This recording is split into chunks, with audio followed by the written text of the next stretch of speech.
Nothing hurts more than seeing brothers fight. But what hurts more than a family beef is when both parties refuse to settle. And that's why the fight between Quavo and Offset hurt. Nothing and no one's been able to heal the rift between these two ever since they split up. And the answer we've all wanted to know is why. I'm gonna try to answer that, but it's not gonna be pretty. There are some serious allegations on the table, and interviews where Quavo reveals the truth about cutting ties with Offset, the original sin. You know, a lot of people concerned the band's breaking up, right? Anything you can say?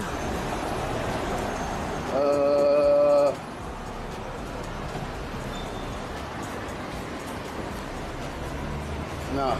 On the 7th of October 2022, Quavo and Takeoff released a track titled Messy from their album Only Built for Infinity Links. It was a sick track, alright, from an even sicker record, but some sneaky bars in verse 2 by Quavo was what really got people talking.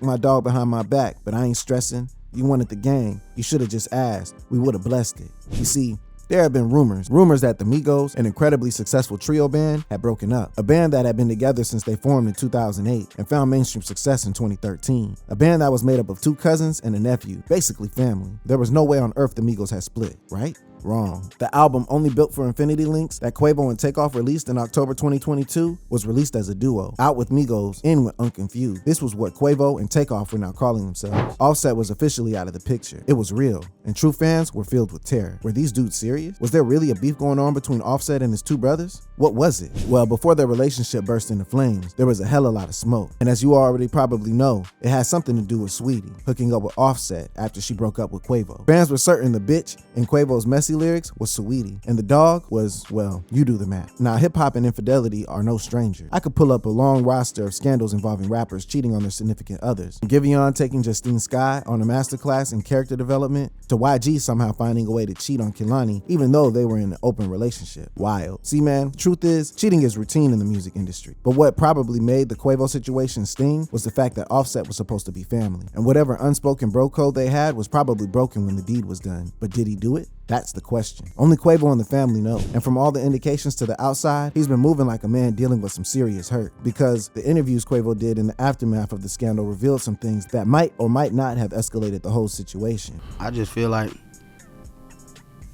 we want to see our career as a duo, you know what I'm saying? Because, you know, we just came from a loyal family, you know what I'm saying? Supposed to stick together. And, you know, sometimes when don't work out, it ain't meant to be, you know, so. These comments from Quavo were kind of confusing at the time because it wasn't like he was saying anything we could hold on to, like, aha, so that's why Quavo's beefing with Offset. But this wasn't the first or the last time Quavo would drop cryptic reasons for the Migos split. In that same interview, he would go on to say, we just stand on loyalty, you know what I mean? We stand on real deal loyalty. And, you know, sometimes that displayed. And this ain't got nothing to do with no label, no paperwork, no QC, no nothing. Just got something to do with the three brothers, and that is what it is. Right now, we gonna be the duo till time tell. On one hand, the man had cleared the air. At least we knew it had nothing to do with the label. Label beef is poison, and there's a long history that proves this as a fact. But the whole Saweetie fiasco seems to be on the same level. And at the same time, there was also a problem, because there's enough proof to call cap on the allegations that Saweetie slept with Offset. Where's the proof, you say? Right here. Do y'all really think there's a reality in the multiverse where Cardi gets cheated on and stays quiet? Really now. And even if she doesn't drag Offset because of their kids, you could bet your life Saweetie would have been in the receiving end of her Pharaoh Barty rage. So am I saying Offset didn't cheat? Nah, I'm not vouching for anyone in the industry. I'm just saying Quavo's making it tough moving in silence over the issue, even though I respect his decision to keep the drama within the family. But you see, drama of this kind will always find its way out, because it did come out, and it was hella loud. Takeoff's passing. It hurt like a knife. No one wants anyone to die, but if there's anyone who didn't deserve to die or be taken by death, it was Takeoff. The American rapper Takeoff has been shot dead at a bowling alley in Texas. He was a member of the rap trio Migos, alongside two others, both of whom were actually at the scene of the fatal shooting. The young man had always been the coolest of the bunch. Word was that a fight at some private party Take and Quavo had attended at some bowling alley in 18 Billiards was what led to the firefight that then led to Take getting hit. Takeoff passed away in the hands of Quavo, and what many thought would serve as an opportunity for healing and reconciliation instead deepened rifts so bad that there was a nuclear fallout between the two remaining brothers. Channel 2 has confirmed details of services for rapper Takeoff. The service for the former member of the Migos is scheduled for this Friday at 1 at State Farm Arena in Atlanta. Houston police are still searching for the gunman who shot Takeoff. Take's funeral was where both men were expected to squash the beef, but instead of squashing, these men gave separate eulogies, pouring out their hearts, honoring their nephew with stirring tributes, but keeping their names out of their mouths. But at least it was civil. There was no fight, right? Well, that didn't last for long.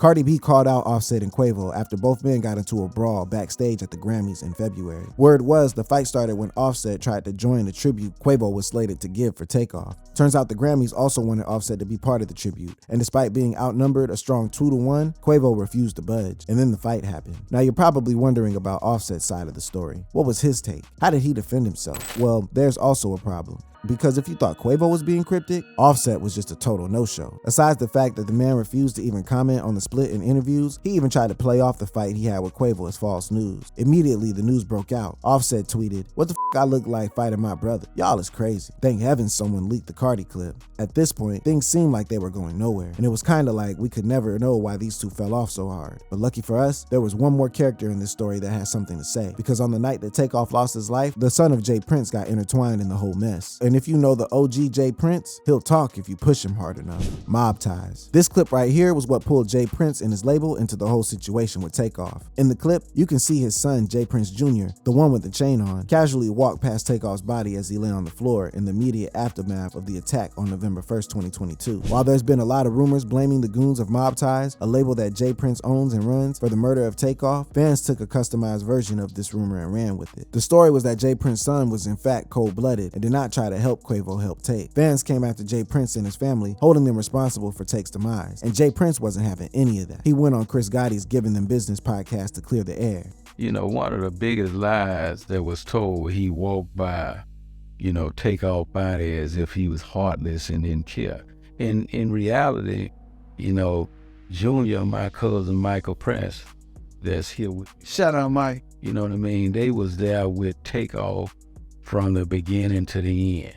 Jay Prince went on to say that his son was only going to wash the blood off his hands carrying Take. Funny thing is, Jay Prince offered his condolences to Take's family 2 days after the incident in an Instagram post. But I don't know, maybe because none of them came to his son's defense when fans began peddling the rumor that his son was responsible for Take's death. Maybe that's why this happened. This Offset dude, I ain't gonna leave him out. I'm just real like this, because, be throwing rocks and hiding their hand, right? They be throwing rocks and hiding their hand. Prince also accused an alleged snitch in Quavo's crew of cooperating with the cops and telling them lies. That snitch was Willie Bland, and Jay Prince has receipts. But back to the whole Offset situation, because the man wasn't done with him just yet. He would go on the record saying that Offset wasn't really there for Takeoff when he was alive. Then he went on to say to the rapper, "Don't ever put me in no position where I have to defend myself. That wouldn't be healthy for you. I don't know about you, but to me, it sounded like a threat, warning, and accusation wrapped up all in one." With this, Prince was calling out Offset as fake, and if this was true, it could be a clue as to why Quavo has been so mad at his cousin. But hold that thought, because Offset was quick to defend himself this time. Hey, first off, y'all speaking on my real brother. I don't know what y'all niggas got, what the y'all niggas got going on. Y'all speaking on my real brother. How dare one of y'all niggas speak on me and Tate relationship, nigga? I don't know you niggas from a can of paint, nigga. Y'all niggas don't know how me and my brother rock, nigga. You trying to clear your face, nigga. This your 5th interview, nigga.